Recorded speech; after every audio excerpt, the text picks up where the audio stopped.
Hello movie people, welcome to a new episode of the CineGuy. I'm your host Steven Angulo, let's talk film. You loved him in Thor, and that's pretty much it. But now, Chris Hemsworth is back, this time in the biggest action-packed thriller of our time currently, because we're still in quarantine. I mean, this film is filled with everything you want in this kind of genre.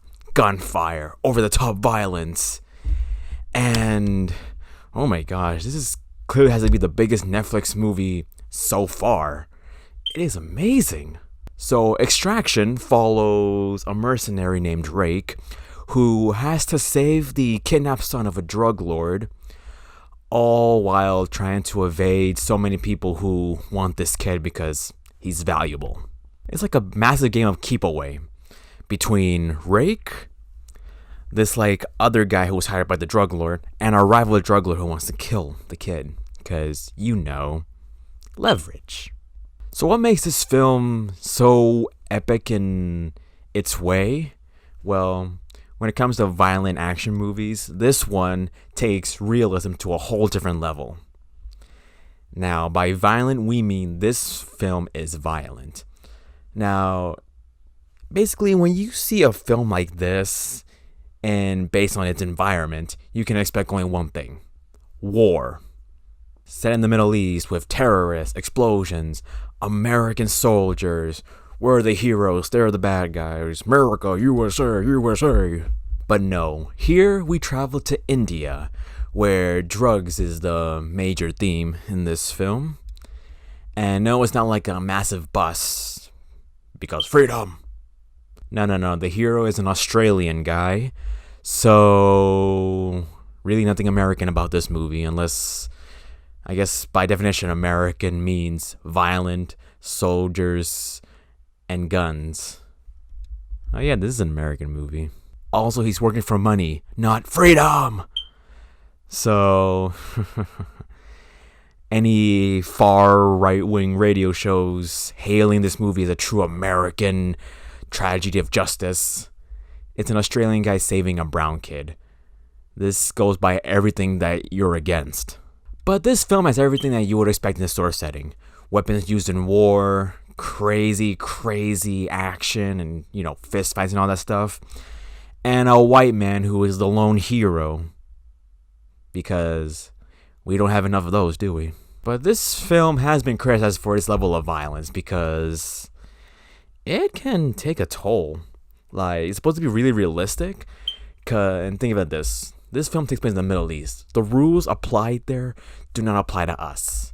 I mean, in this one movie, I saw a teenage boy get shot in the face, a little kid get thrown off a roof, and so many kids just getting beaten up and pushed around. I know killing kids is taboo in Hollywood, but let's face it, I just saw Jacob Tremblay get his insides opened out in Doctor's Sleep, so I've seen it all nowadays. But I will say this though, my favorite scene has to be Chris Hemsworth fighting off this little gang of children that were hired by the drug lord, the rival one. And he's not fighting back, he's just pushing them away, get out of here, shoving them, they strike them, he stops and just tosses them away. He even slammed a door window on the oldest one there, who's probably a 15-year-old boy. Out of context, this would make Chris Hemsworth look like the biggest bully alive. But in context, okay, those little brats kind of deserved it. But of course, we have to remember that we're in an entirely different environment. In America, you even push a child, you automatically get child abuse charges against you. Or a very short-lived miniseries that would never work if the whole family was Hispanic. Also, think of it like this. It's the Middle East, alright? Throwing a kid off a roof is probably a regular Tuesday for them. Oh look, they killed Habuk. Well, who wants falafel? But either way, the action is superb, alright? The camera work just makes it even crazier. It's kind of like John Wick in a war setting in a way. I mean, I saw a whole one-shot chase scene in which everyone just kept getting hit by trucks. Doesn't get crazier than that. Now, like most one-man killing machine movies, the main character has to have some sort of redemption arc going on, and that is the thing with Rake. Now, throughout the story, we see like flashbacks that are kind of blurry of his little son who died at a young age, and he wasn't there for him. So when he's taking care of this kid, the teenage son who was kidnapped, everyone around him is like, his best friend, his team leader's like, yeah, get rid of the kid, save yourself, the whole mission's been compromised. But he's not willing to do that, which begs the question, like, why? I mean, you barely know this kid, so why are you risking your whole life to save his life? I'm thinking of it like this. During the final battle, Ray ends up sacrificing himself to save the kid. And when he's close to dying, we see another flashback of this, the same one that's blurry, but now it's clear. You can see that little boy right there. So now Ray no longer has to redeem himself. He already did. He wasn't there to save his son, but now he is there to save the teenage kid. So he did it. That's the ultimate hero's path right there. He has now found his true destiny, and one that doesn't need a hammer to be a very bad comic relief. Now, a big question is left towards the end. Did Rick survive? Because at the end, the teenager, he's seen diving into a swimming pool. And then when he gets up, you see this blurry figure that looks like Chris Hemsworth. So we're left wondering, like, did he survive getting shot through the neck and falling into the sea?